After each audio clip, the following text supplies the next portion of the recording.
Good morning, everyone. Let's begin our satsang here. We're here in Bangalore, broadcasting with a prayer. Heavenly Father, Divine Mother, friend, beloved God, Jesus Christ, Babaji Krishna, the Hari Mahashaya, Swami Shri Yukteswarji, beloved Guru, Paramahansa Yoganandaji, saints of all religions, beloved Swamiji, we bow to you again and again. Divine Mother, we deeply pray that you fill us with your grace, a joy and love that we can share with all. We are your children. Receive us. Om Shanti, Shanti, Shanti. And now we'll have readings from Whispers from Eternity.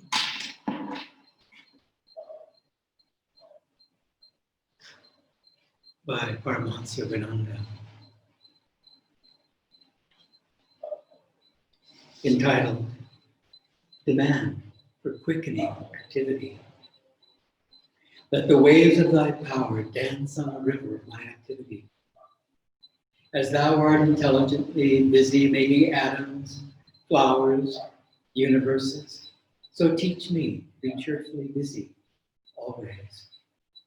Thou art ever busy, yet eternally smiling in joyous hearts. Bless me, that I might wear thy unfading smile as I work in the factory of life.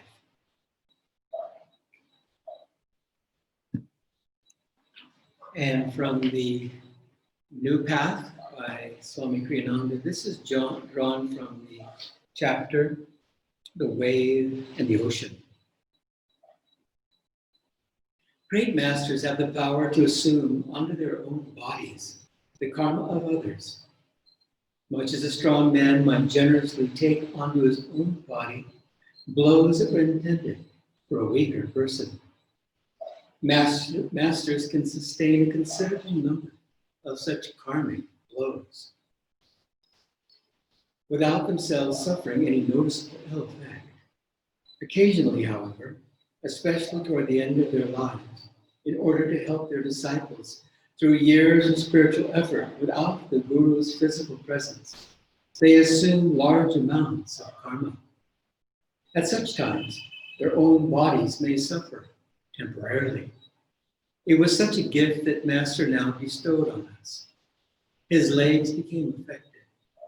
The result was that for a time, he couldn't walk. It was primarily an astral disease, he explained to us, and described a frightening array of demonic entities that were wreaking havoc on his body, especially on his astral body, though the physical body took some of the punishment also. I held my mind down to the body during the worst period, he told us, because I wanted to experience pain as others do. Even at the height of his illness, he could still walk when he had to, though sometimes with divine assistance. In August 1951, he was scheduled to speak before a large convocation of members on the former tennis courts at Mount Washington. Unwilling to publicize his condition, which he viewed as a sacred offering to his disciples for their spiritual growth, he determined to walk when the time came. The car took him as far as the edge of the courts. Someone opened the door, and Master used his own hands to lift his legs and place his feet on the ground. Instantly, a brilliant light surrounded my body, he told us later. I was able to walk with ease. We saw him go up onto the lecture platform, stand through his long lecture, then walk back unaided to the car. Once back in the car, he told us, my legs became helpless again. Someone later told me as he walked, I noticed his feet weren't touching the ground. Carry my body, Master laughed one day as we bore him up a flight of stairs, and I'll carry your souls.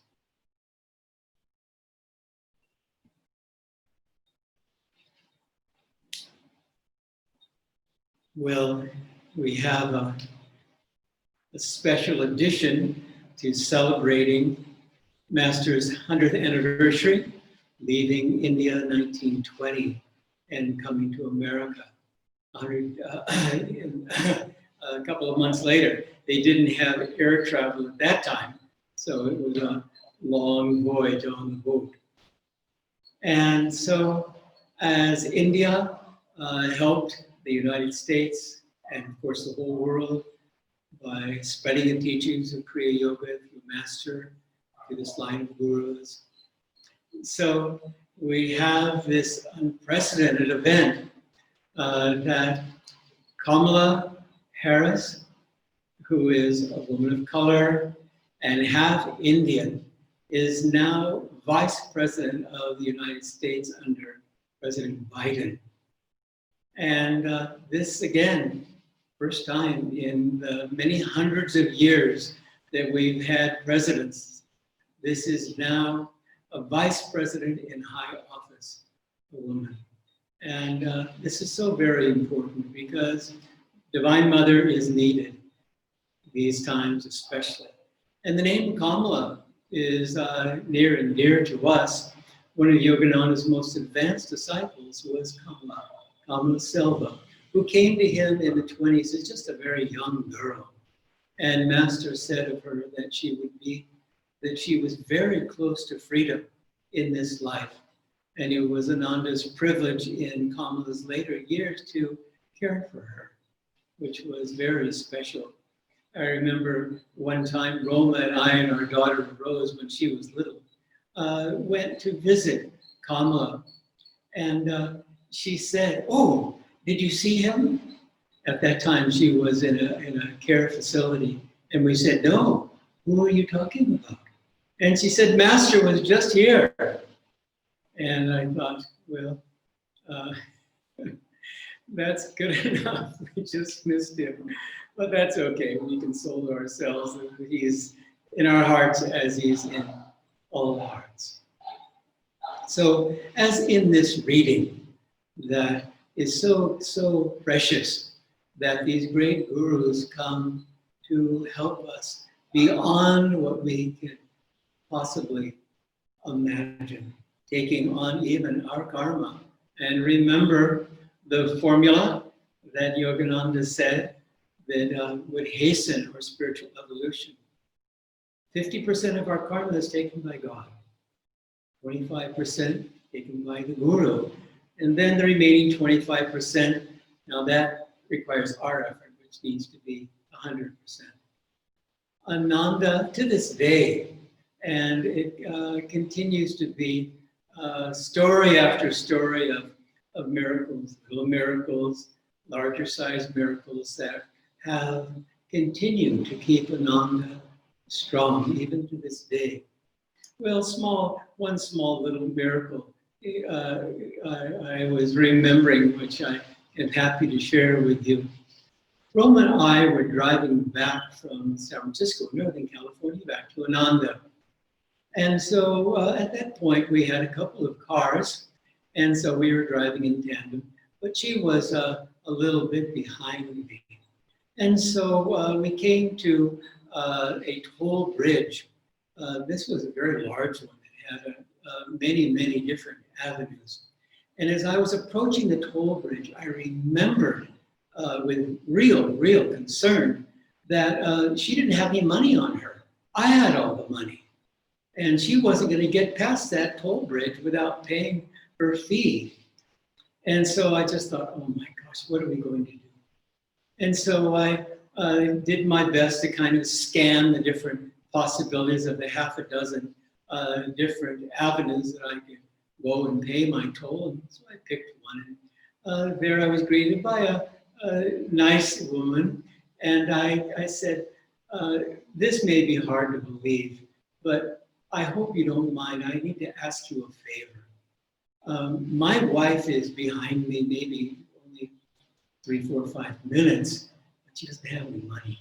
So can I pay for myself and for her? And if by some chance she comes to your toll gate, I don't know if you can let the other ones know our predicament, then would you please let her know that her husband has paid for her toll and she's free to go. Well, as things would have, again, God and Guru are always helping in even these little small, insignificant ways, but so meaningful. It turned out that Roma picked the same toll gate. And when she came up, she said, oh, your husband, as she explained her situation, oh, your husband was just here and he paid for you, so you're free to go. So many, many instances that we have had in our own lives, getting on the path, continuing to sustain our efforts on the path. When we fall away, then we scramble back through the aid of God and the great ones. It's very important in this time, whether in this chapter, we find ourselves very, very busy. Some of the people that we talk to that are working in various corporations, they are in contact with the US and Europe and so forth, and the hours, of course, are upside down, and they're working these huge hours. And so for them, as Master said, this is a path of intense activity. They're really experiencing that. And yet we find them cheerful at all times. Quite amazing, a miracle unto itself with all the duties they have, much more than just work, with family, keeping their sadhana up and all of that. Well, just as the masters are so generous, as they are to this day, Babaji is up in the Himalayas, as we read in the autobiography of the yogi. Lahiri Mahashaya said he would spend some time with Babaji there as well. And what are they doing? They're sending out ray after ray of light. And this light is keeping this very, very troubled and challenged world in balance, incredibly. And so what can we do? Because we, of course, are here to lend a hand. We parachuted down from the astral world, undoubtedly to work out our own karma. But as we're doing that, then of course we want to help others. Think of it when we're meditating. When we're here at the point between the eyebrows, where we're always focused in meditation to the best of our ability, we are burning up karma. And why do we love the gurus and the saints so much? Because they are now karma free. And because they're karma free, then the soul, that omnipresent soul within us, and of course God and gurus acting through us at all times, is able to express itself all the more. The more we can free ourselves up of this karma, the more the joy, the love is able to flow. And so I remember not too long ago, I was talking to someone who was lamenting that after some years of sustained effort in meditation, he seemed to be defying spiritual progress. And I did my best to share with him that, yes, you know, it's a long haul, as Yogananda said, it's a big job, and we have to be patient.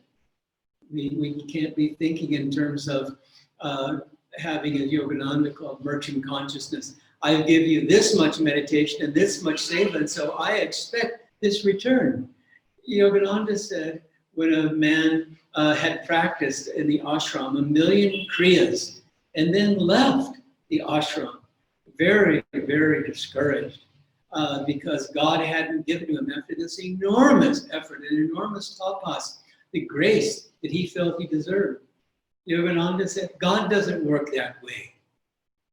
And what a lesson for us, that God responds to love. And so in our meditations, in our seva, yes, we are working on our own karma.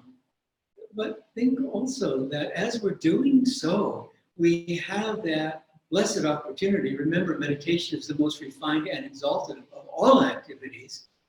We have that special opportunity as we are spending time freeing ourselves up of all of these obstacles that maybe we've had for many incarnations. and we feel freer and freer, more peaceful, more loving, more joyous inside, then those experiences, those spiritual experiences that we are feeling, that are welling up from within, from our own soul, they are meant to be shared.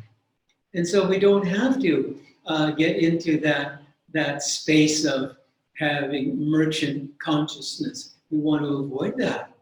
We want to think in terms of nishkam karma, that God is working through us. I've been having fun recently. We're doing a lot of different experiments, I think all of us in this lockdown. And one of my experiments has been, of course, we want to feel that God is the doer and be the jnani in the watchful state and doing our best to stay in tune. But in addition to that, I've been having fun from time to time to see when I fall into perhaps some worry consciousness, or I'm not quite with it for a portion of the day. And so I think to myself, okay, well, that appears to be the lower self, that the ego is directing traffic. And I remind myself that God is the director playing all parts. He's never absent from anything, ever. Impossible. And so when I experience then that I'm off my center, then I think, okay, now, is the ego exclusively, can I give the ego exclusively credit for that? Think of it. Can we do that? Is the ego on its own? Is Maya on its own? And so I smile inwardly, and if not outwardly, I think, no. Yes, God, who's the director and playing all parts, was flowing through me more as a shadow instead of a light. But the ego can't claim credit. The ego, it can't claim credit at all. And what is the result of this vigilance in calling the ego on its stuff and saying, okay, fine, I fell in your trap, but still you are not responsible. You are doing nothing. And in time, I'll be free of your influence, as we all will be in time. That's our destiny.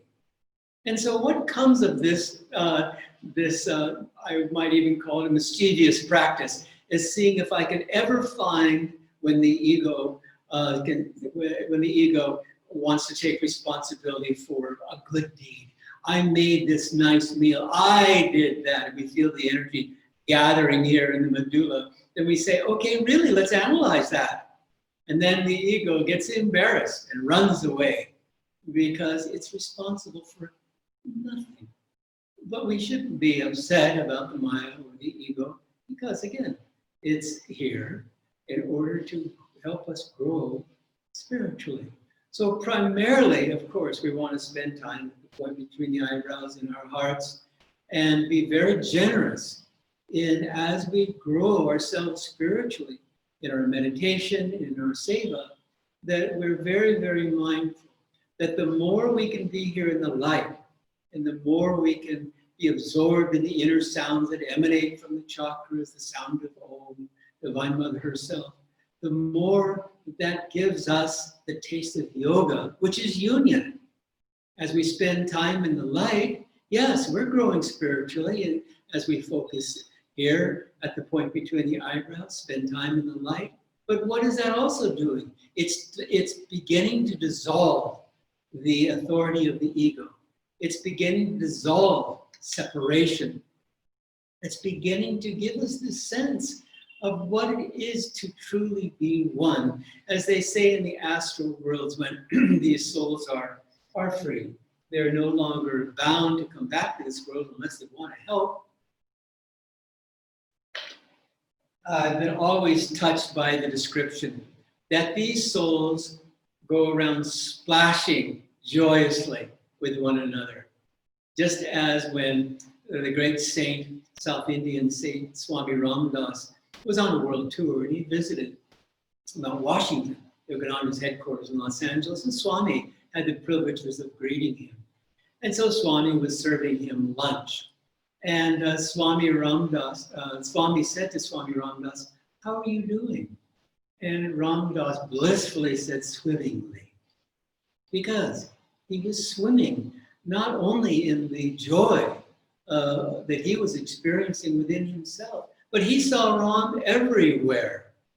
That was his experience, and that in time will be our experience. And as Swamiji grew more and more spiritually, especially toward the end of his life, he said, "I've been finding something very sweet in my life, that as I'm, walking about in the streets and perhaps going shopping, that perfect strangers will come up to me and smile at me. They'll smile first." And his face was, of course, filled with smiles, whether he was smiling or not. Obviously, he would smile back to them in greeting. And he said, "I really, really feel this growing love for everyone," because he realized that everyone is striving for the same thing, which is happiness, which is joy. And so we need to be generous, as we read in this beautiful reading of Master sacrificing his own body, as saints, again, as Swamiji said, do often in their later years, in order to take the karmic burden of souls. And so we can do that too. We perhaps are not at that level where we can take on people's karma, but in a way we do by being lights, by encouraging others. Swamiji sometimes would pretend to complain when he would be giving a public lecture. And oftentimes we would have our choir, and they would sing beautifully. And then people would come up afterwards, and invariably they would say how much they enjoyed the choir. And he would say, "Well, how about my lecture?" And of course, they were very inspired by that too. Why? Because all of these souls, as we find throughout Master's work, have, again, freed themselves of enough karma that joy is beginning to well up, and you see it in their eyes. The eyes being the windows of the soul, begin to see that joy in their face. And that's why, as Yogananda said, if you want to develop devotion, and this is really an astonishing statement, if you want to deepen and develop devotion, then satsang is vital. And it makes perfect sense, because with our well-meaning friends and relatives, as much as we love them, very often they're not always encouraging us spiritually. It may even be a threat to them, oddly enough. But when we spend time with our spiritual family, truly, all we want is that each and every one of us grow spiritually. And we rejoice when we see one another, and especially when we see that God is flowing through the various souls that we're meeting. Sometimes I've shared with others that I will peek in meditation. I'll open my eyes. And why do I do this? Because I find that it also is a meditation just to see, in a group meditation, all these many souls. They just look like angels. Why? Because they are angels. We are aspiring, as I like to kind of comically share, we are perspiring as well as aspiring angels, because we're sweating it out. It's a big job doing what we're doing, especially at this time. But it's vital. Thanksgiving is coming up this month, and it's a holiday that Yogananda celebrated with real joy, because it helps to remind all of us how important it is to be humble, to be generous, to be thankful, so that we don't spend too much time orbiting around ourselves. A little here and there, okay, fine, what can we do? But we want to get out of that habit and spend more time thinking in terms of the Guru's experience, as they all have shared in so many ways, as Yogananda shared. I'm walking through all feet and seeing through all eyes. And so, God bless you. This again is a time a very, very special time for us to grow spiritually ourselves, but primarily to help others as our consciousness deepens in God.